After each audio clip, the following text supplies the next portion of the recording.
Hi ಸ್ನೇಹಿತರೆ, ಹೇಗಿದ್ದೀರಾ? Welcome to story plus Kannada. ನಾನು ದರ್ಶನ್.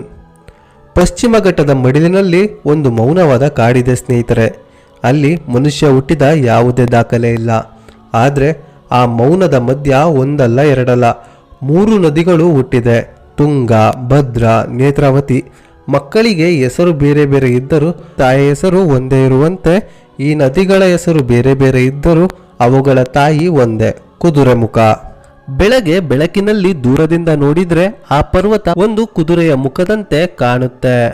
ಅದಕ್ಕೆ ಜನರು ಅದಕ್ಕೆ ಕುದುರೆಮುಖ ಅಂತ ಕರೀತಾರೆ.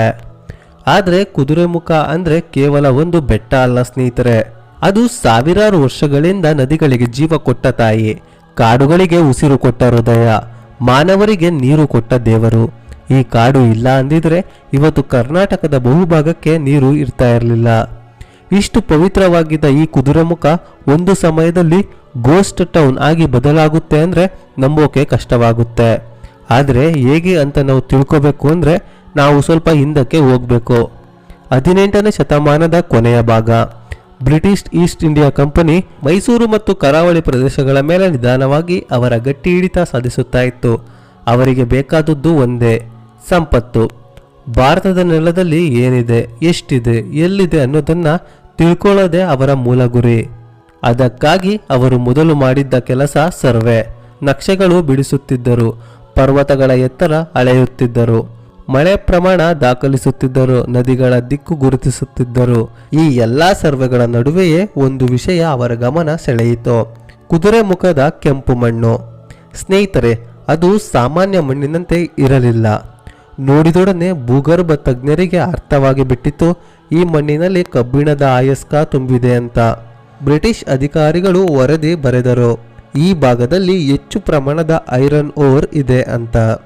ಆದರೆ ಆ ಕಾಲದಲ್ಲಿ ಟೆಕ್ನಾಲಜಿ ಇರಲಿಲ್ಲ, ದೊಡ್ಡ ಪ್ರಮಾಣದ ಯಂತ್ರಗಳು ಇರಲಿಲ್ಲ, ರಸ್ತೆಗಳು ಇರಲಿಲ್ಲ. ಅದಕ್ಕೆ ಕುದುರೆಮುಖ ಅಂದು ದೊಡ್ಡ ಮಟ್ಟದಲ್ಲಿ ನಾಶವಾಗದೆ ತಾತ್ಕಾಲಿಕವಾಗಿ ಉಳಿಯಿತು. ಕಾಲ ಬದಲಾಗುತ್ತಾ ಭಾರತ ಸ್ವಾತಂತ್ರ್ಯ ಪಡೆದಿತ್ತು. 1960-70ರ ದಶಕಕ್ಕೆ ಬಂದಾಗ ದೇಶಕ್ಕೆ ಹೊಸ ಆಸೆ ಹುಟ್ಟಿತ್ತು. ಉಕ್ಕು ಬೇಕು, ಉದ್ಯಮ ಬೇಕು, ಅಭಿವೃದ್ಧಿ ಬೇಕು. ಆ ಹೊತ್ತಲ್ಲೇ ಕುದುರೆಮುಖ ಮತ್ತೆ ಚರ್ಚೆಗೆ ಬಂತು. Kudremukh iron ore company limited ಅಂದರೆ KIOCL ಸ್ಥಾಪನೆ ಆಯಿತು.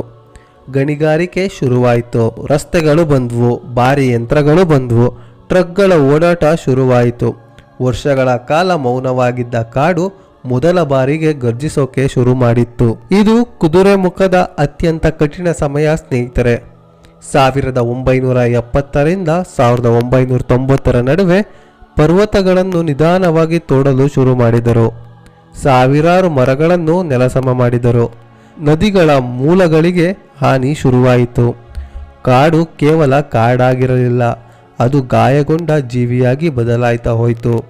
ಪರಿಸರವಾದಿಗಳು ಎಚ್ಚರಿಸಿದರು, ಸ್ಥಳೀಯ ಜನರು ಕಣ್ಣೀರು ಹಾಕಿದರು, ವಿಜ್ಞಾನಿಗಳು ವರದಿಯ ಮೇಲೆ ವರದಿ ಕೊಟ್ಟರು.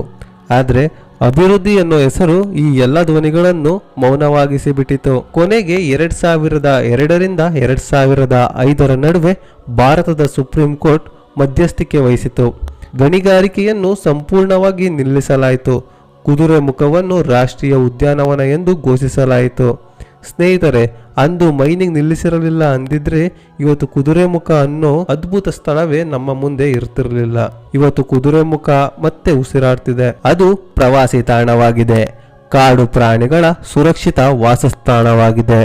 ತುಂಗ, ಭದ್ರಾ, ಯಮುನಾವತಿ ನದಿಗಳು ಇಂದಿಗೂ ಹುಟ್ಟೋಕೆ ಕಾರಣವಾಗಿರುವ ತಾಯಿ ಇದೇ ಕುದುರೆಮುಖ. ಆದರೆ ಮೈನಿಂಗ್ ನಡೆಯುವ ಸಮಯದಲ್ಲಿ ನಿರ್ಮಾಣವಾದ ಸ್ಕೂಲ್ಗಳು, ಆಟದ ಮೈದಾನಗಳು, ರಸ್ತೆಗಳು, ಮನೆಗಳು ಇವತ್ತಿಗೂ ಎಲ್ಲವೂ ಪಾಳು ಬಿದ್ದಿವೆ. ಮನುಷ್ಯರು ಹೋಗಿದ್ದಾರೆ, ಆದರೆ ಅವರ ಗುರುತುಗಳು ಉಳಿದಿವೆ. ಅದಕ್ಕೆ ಇವತ್ತಿಗೂ ಕುದುರೆಮುಖದ ಕೆಲವು ಭಾಗಗಳನ್ನು ಜನರು ಗೋಸ್ಟ್ ಟೌನ್ ಅಂತ ಕರೀತಾರೆ. ಸ್ನೇಹಿತರೆ, ಇವತ್ತಿಗೂ ಕುದುರೆಮುಖದ ಹಲವು ಭಾಗಗಳಿಗೆ ಪ್ರವಾಸಿಗರಿಗೆ ಪ್ರವೇಶ ನಿರ್ಬಂಧಿಸಲಾಗಿದೆ. ಪರಿಸರ ಸಮತೋಲನ ಕಾಪಾಡಲು ಅರಣ್ಯ ಇಲಾಖೆ ಅನುಮತಿ ಪಡೆದ ಸಿಬ್ಬಂದಿ ಮತ್ತು ಸಂಶೋಧಕರಿಗೆ ಮಾತ್ರ ಪ್ರವೇಶವನ್ನು ನೀಡಲಾಗಿದೆ. ಸ್ನೇಹಿತರೆ, ಈ ವಿಡಿಯೋ ಬಗ್ಗೆ ನಿಮ್ಮ ಅಭಿಪ್ರಾಯವನ್ನು ಕಮೆಂಟ್ ಬಾಕ್ಸ್ನಲ್ಲಿ ತಪ್ಪದೆ ತಿಳಿಸಿ. ವಿಡಿಯೋ ನಿಮಗೆ ಇಷ್ಟವಾದರೆ ಲೈಕ್ ಮಾಡಿ, ಸ್ಟೋರಿ ಪ್ಲಸ್ ಕನ್ನಡ ಚಾನಲ್ಗೆ ಸಬ್ಸ್ಕ್ರೈಬ್ ಮಾಡಿ ಮತ್ತು ಶೇರ್ ಮಾಡಿ. ಮುಂದಿನ ವಿಡಿಯೋದಲ್ಲಿ ಮತ್ತೆ ಭೇಟಿಯಾಗೋಣ. ಧನ್ಯವಾದಗಳು ಸ್ನೇಹಿತರೆ.